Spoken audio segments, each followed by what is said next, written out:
Fala, nação rubro-negra, sou eu, Fabrício Lopes, aqui do nosso canal Resenha Rubro-Negra, trazendo para vocês, na manhã deste domingão, informações sobre o Mengão queridão. Na verdade, nesse vídeo aqui eu quero falar sobre o jogo de ontem, o empate em 1-1 do Flamengo com a equipe do Internacional de Porto Alegre, que marcou a nossa estreia no Campeonato Brasileiro. Tem alguns equívocos sendo cometidos com o Filipe Luiz. O Filipe Luiz, sim, está se espelhando na seleção brasileira, sim. Mas há um equívoco que a maioria está cometendo e que eu quero tirar esse equívoco nesse vídeo que a gente vai começar agora, tá? Então não esquece de se inscreverem no nosso canal. Estou de volta, estou aqui para a gente poder falar de Mengão queridão todos os dias, trazendo todas as informações do Flamengo para vocês. Então é importante você se inscrever, não paga absolutamente nada e você ajuda o nosso canal a continuar aqui na plataforma vermelhinha. Deixa o seu like para o YouTube impulsionar.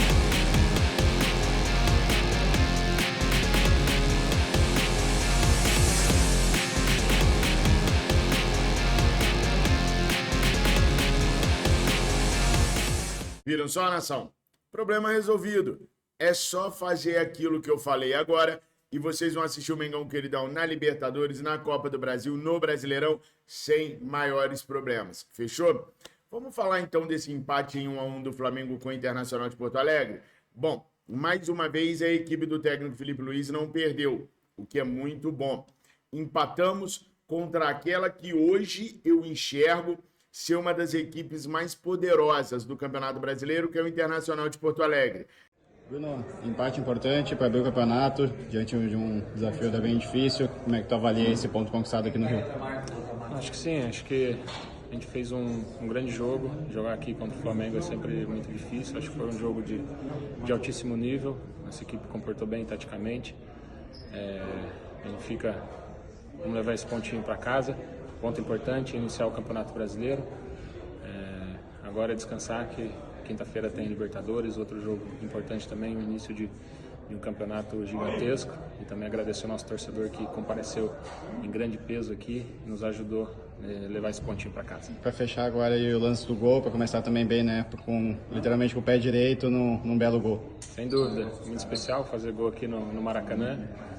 Foi uma jogada de contra-ataque rápido ali, né? Então vi o Vitinho puxando o primeiro pau, a hora que o Berna pegou ali na bola, eu tive a felicidade de puxar o segundo, ele deu um belo cruzamento, fazer a finalização ali e fazer o gol. Muito feliz.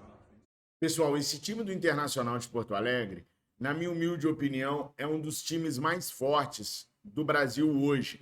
Esse time campeão gaúcho de 2025, se não perder jogadores ao longo do ano, se deixarem o técnico Roger Carvalho trabalhar e se trouxerem reforços, vai ser seríssimo candidato a Libertadores e ao Campeonato Brasileiro. Hoje eu vejo o Inter muito mais forte, bem montado e preparado do que a equipe do Palmeiras, por exemplo, do que a equipe do Atlético Mineiro, por exemplo. E não é só por causa do resultado de ontem, não. É porque é uma equipe muito bem montada, com um grande goleiro, o Rocher, com uma zaga formada por Vitão e Juninho, que são bons jogadores, com Bernabé na lateral esquerda, que é um excelente jogador, conta no seu meio de campo com Fernando, com Vitinho, com Bruno Henrique, com Wesley, que eu gosto muito, e o Alan Patrick, que é conhecido nosso, e ainda tem o Rafael Santos Borré e Ener Valencia no ataque. Então é uma equipe muito certinha. Bom, o Flamengo ontem jogou desfalcado de Arrascaeta, Danilo, Gerson, Vinha e do Pedro. 5 grandes desfalques.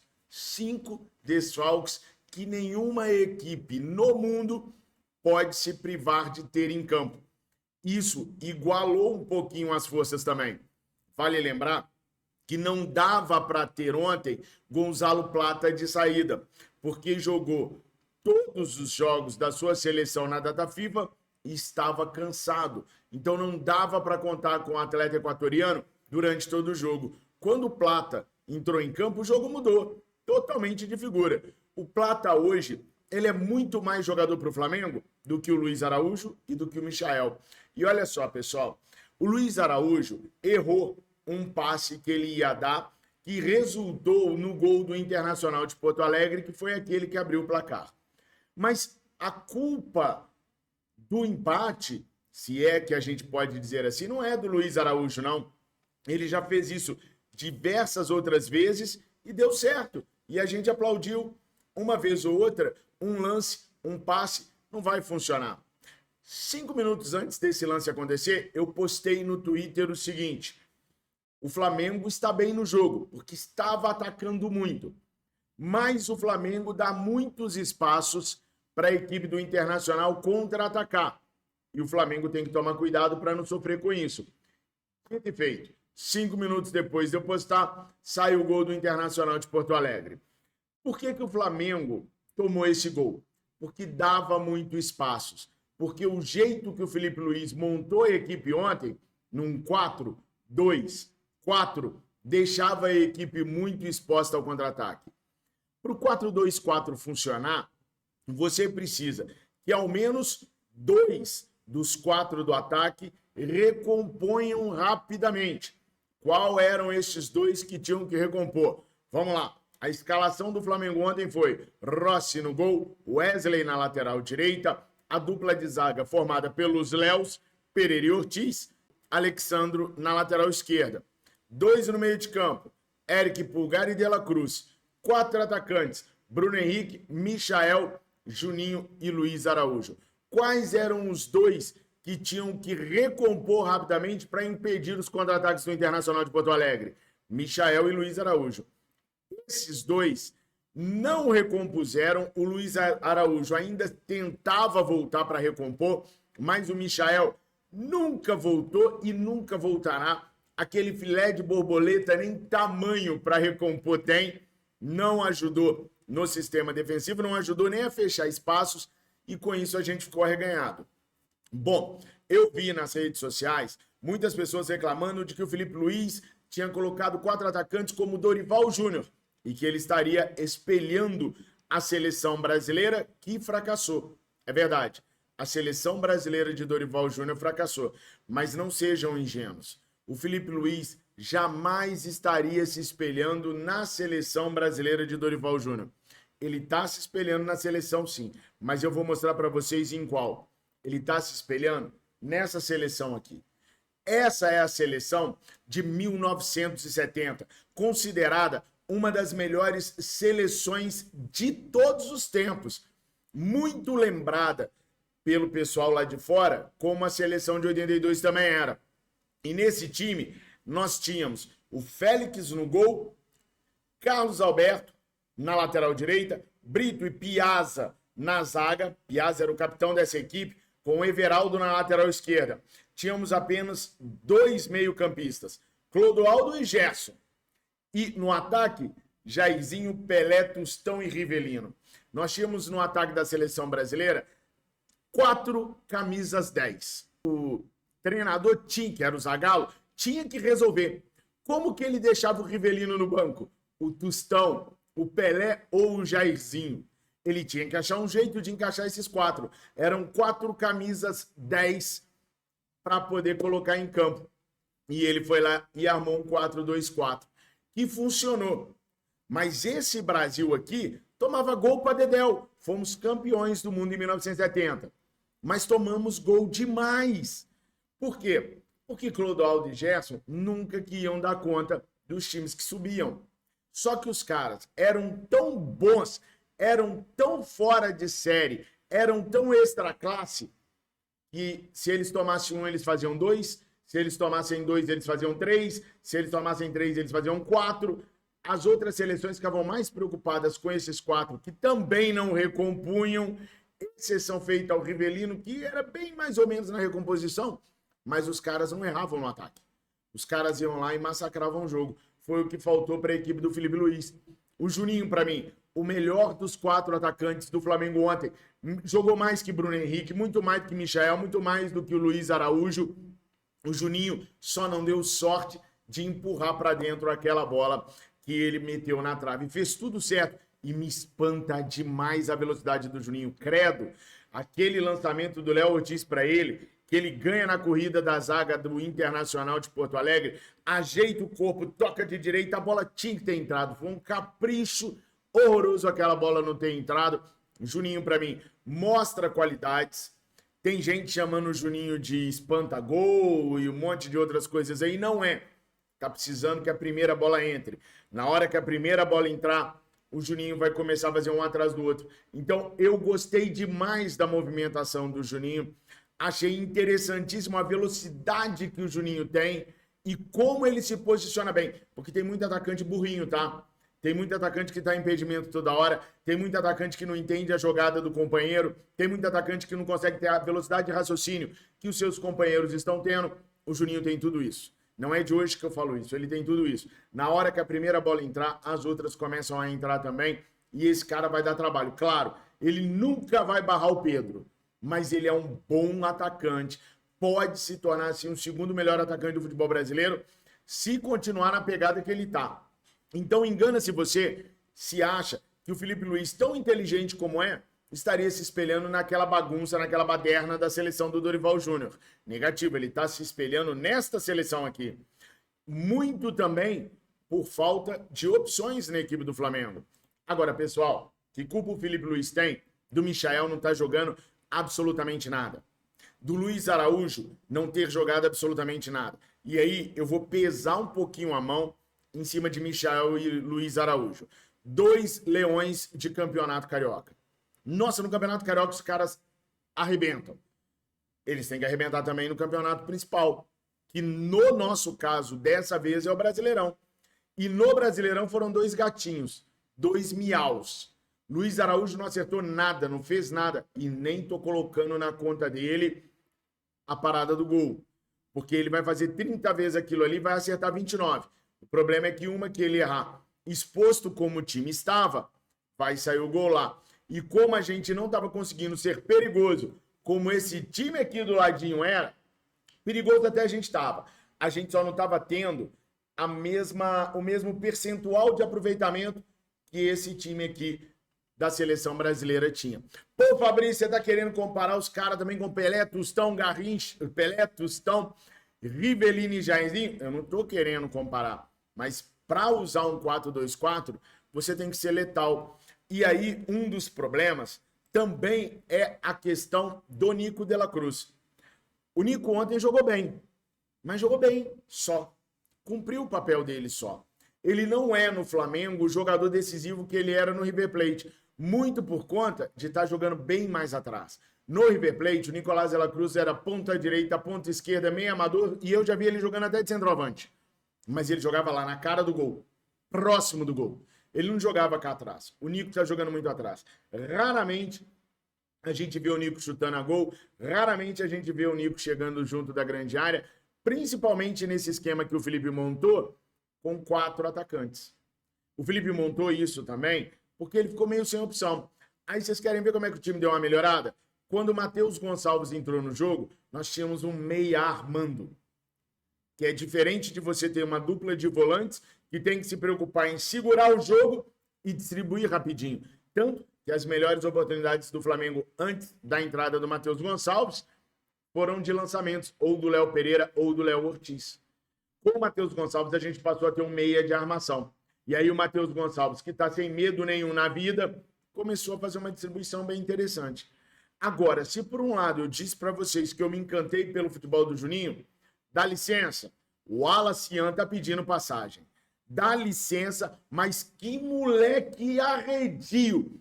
Que bola joga o tal do Wallace Ian. Não fez gol, não fez gol. Desperdiçou oportunidades? Com certeza, mas esse moleque é muito novo. O manto sagrado não pesou nele. Ele entra e resolve. Ele deu mais oportunidades e aproveitou mais oportunidades do que o Bruno Henrique, que talvez seja o nosso grande assunto indigesto. O Bruno Henrique participa, aparece para jogar, joga na posição que o Felipe pedir, mas especificamente ontem, voltando de uma lesão, para mim o Bruno Henrique não jogou bem. Para mim, o Bruno Henrique desperdiçou a maioria dos contra-ataques que colocaram bolas nos pés dele, ao contrário do Wallace Ian, que entrou e arrebentou com o jogo. Esse menino está sendo olhado muito de perto pelo Felipe Luiz e acho que em algum momento ele vai causar problema para os titulares do Flamengo. Principalmente Luiz Araújo e Michael, que não jogaram bulhufas. O time melhorou sem eles, mas muito sem eles. Bruno Henrique joga com o nome, e é importante jogar com o nome, tá? Quando você tem um jogador como o Bruno Henrique, a zaga adversária fica preocupada. Talvez fosse o caso de reformular esse ataque do Flamengo, tirando o Michael e tirando também o Luiz Araújo. Torcendo para o Gerson voltar para a vaga do Luiz Araújo. E por que não experimentar o Wallace Ian ao lado do Juninho? Deixando o Bruno Henrique mais pela ponta esquerda, uma vez que o Cebolinha parece que ainda está com receio de ir para dentro. O Cebola entrou no jogo, mas ele não tentou nenhum drible, não tentou nenhuma jogada individual. Ele ia, voltava e tocava, muitas vezes para trás. Tentou um cruzamento durante todo o tempo que ele teve em campo e errou porque a zaga do Inter cortou. Então ainda não está com a confiança que tinha de ir para dentro. Quando tiver, vai tomar a posição do Bruno Henrique, sem sombra de dúvidas, se repetir as apresentações do ano passado, até a sua lesão. Então, no frigir dos ovos, enfrentando uma equipe que não tinha tantos desfalques quanto nós, ou pelo menos não tão importantes e fundamentais e cruciais, nós temos um meia armador, titular absoluto, que é o Arrascaeta. Quando ele não está, o Felipe Luiz prefere montar uma equipe com 2 meio-campistas do que colocar o Matheus Gonçalves. Então, sem o Arrascaeta, sem criatividade. O Inter todo fechadinho, todo certinho. Uma baita de uma equipe muito bem treinada até aqui. Foi bom o resultado de 1-1, mesmo sendo em casa. Foi um pecado a bola do Juninho não ter entrado e uma bola de rosca que o Bruno Henrique bateu, que também poderia entrar. Agora eu presto muito atenção no jogo e queria que vocês guardassem 2 nomes. Wallace Ian, Gonzalo Plata. O Plata até falta tá batendo. E, aliás, o Mbappé fez o primeiro gol de falta esse final de semana na carreira, né? Eu achei que eu ia comemorar um do Plata, porque os dois são muito parecidos fisicamente. Achei que o nosso Mbappé faria o de falta. Cheguei até a comemorar, mas a bola bateu na rede pelo lado de fora. Olho nesses 2 atletas, Plata e o Wallace Ian. Esses caras podem crescer muito. É verdade. Pedro tá voltando agora, em abril. E vai tirar um pouquinho de espaço ali no ataque do Flamengo, até porque o Felipe vai planejar o Flamengo em função do Pedro. E tem que fazer isso mesmo. Então, algumas peças vão dar uma sumida. Mas não pode ser o caso do Wallace Ian, muito menos do Matheus Gonçalves e do Gonzalo Plata. São 3 jogadores que eu acho que podem ajudar muito o Flamengo esse ano. Coloca aqui nos comentários quais foram as suas impressões sobre Flamengo e Inter. Eu fiquei satisfeito pelo que eu vi, pelo número de desfalques, pelos problemas que o Flamengo tinha e como o Flamengo jogou. E eu confio no Felipe Luiz. Confio que o Felipe vai transformar o Flamengo nisso daqui, mesmo não tendo essas peças aqui. E acho que o Felipe está com muito crédito na casa para tentar fazer isso daí. Cuidado, pessoal.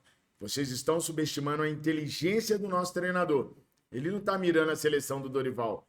Ele está mirando a seleção do Zagallo. Sem as peças, foi a melhor maneira e a mais ofensiva que o Felipe viu para poder armar. E vou falar mais para vocês, hein?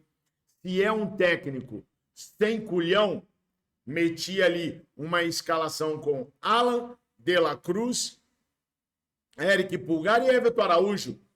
4 meio-campistas, 4 volantes. Felipe não. Felipe meteu 4 atacantes. Ele poderia ter metido...